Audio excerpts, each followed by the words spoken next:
भाग 2। प्रेतनी का प्रेम, सच्ची डरावनी कहानियाँ। इसलिए कौन है, ये स्पष्ट नहीं हो पा रहा था। खैर, अब सूरज पूरी तरह से तल्लीन होकर उस पेड़ के पास ही देखने लगा था। धीरे धीरे सूरज के मन एकाग्रता और शरीर की बेचैनी बढ़नी शुरू हो गई थी और अब उसे ऐसा लग रहा था कि उस पेड़ के पास कोई किशोरी खड़ी है जो हाथ के इशारे से उसे बुला रही है। सूरज को पता नहीं अब क्या होने लगा था। उसका दिमाग काम करना बंद कर दिया था। वह क्या करे, क्या ना करे, अब उसके हाथ में नहीं था। अचानक सूरज को आभास हुआ कि वह यहाँ से आराम से कूदकर उस बालक के पास जा सकता है।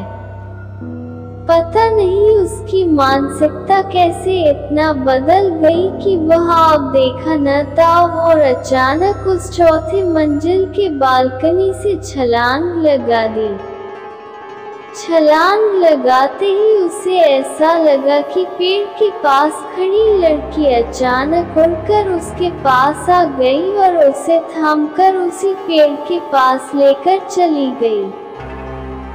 ये सब इतना जल्दी हुआ कि सूरज कुछ भी समझ नहीं पाया। पेड़ के पास जाकर सूरज एक बिछड़े प्रेमी की तरह गुनगुनाने लगा और वह बाला मन मुस्कान के साथ थिरकने लगी। सूरज तो पूरी तरह से खोया हुआ था। उसे कुछ भी पता नहीं चल रहा था। वह कौन है और कैसे यहाँ आ गया। खैर, सूरज को कूदते हुए उसके बगल वाले कमरे के लड़के ने देख लिया था, जो नहाने के बाद तौलिया सूखने के लिए डालने के लिए अपने कमरे से बाहर आया था। पर वह बेहोशी हालत में था, क्योंकि उसने कूदने के बाद सूरज को उड़ते हुए उस पेड़ के पास जाता देख लिया था। उसे अपनी आंखों पर विश्वास ही नहीं हो रहा था, क्योंकि उसने जो देखा था वह बस काल्पनिकता में ही संभव था।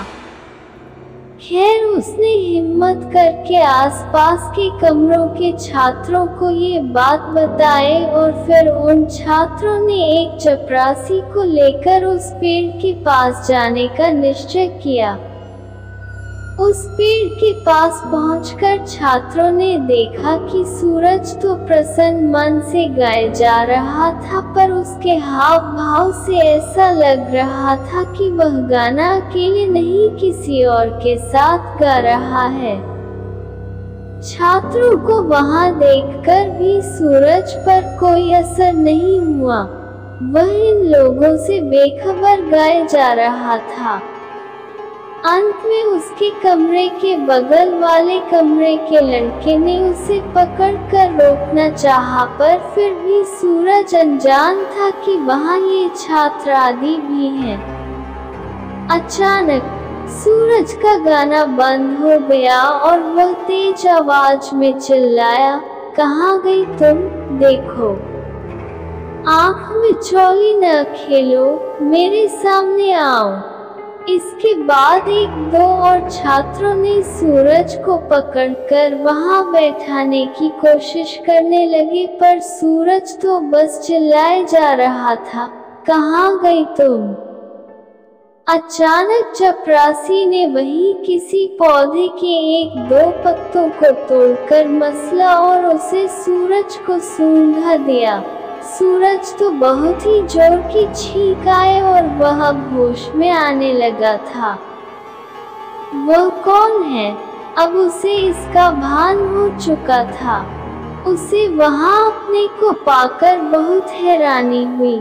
फिर उन छात्रों से पूछने लगा कि हम लोग यहाँ कब आ गए?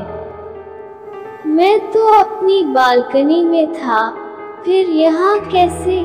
फिर उसे थोड़ा सा याद आया कि वह तो बालकनी से कूदा था और कोई बाला उसे यहाँ आई थी, पर उसने कुछ बोला नहीं।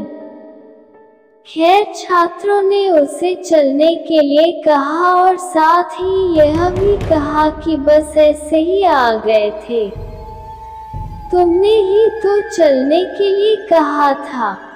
फिर छात्रों ने उसे बातों में उलझा लिया और उसके प्रश्नों का जवाब ठीक से न देकर घुमा दिए। खैर अब दोनों एक दूसरे यानी छात्र और सूरज से कुछ छिपा रहे थे। सूरज उन छात्रों के साथ हॉस्टल में आया। सभी लगभग घंटों तक बैठे रहे, कोई पढ़ने नहीं गया। चपरासी भी सूरज के कमरे में ही बैठा था। वह कुछ कहना चाह रहा था पर कह नहीं पा रहा था। अंत में उसने अपने आप को रोक नहीं पाया और वहां बैठे सभी छात्रों से कहा कि उस पेड़ के पास कोई आत्मा है, इसका उसे भी एहसास है, पर वह आत्मा कभी उसके सामने तो नहीं आई, न कभी उसका कुछ बुरा ही हुआ, पर आत्मा जरूर है, इसका उसे कई बार आभास हो चुका है। तो दोस्तों ये कहानी आप सबको कैसी लगी ये कमेंट में जरूर बताएं और कहानी अच्छी लगी तो चैनल को सब्सक्राइब जरूर करें और इस वीडियो को लाइक करें।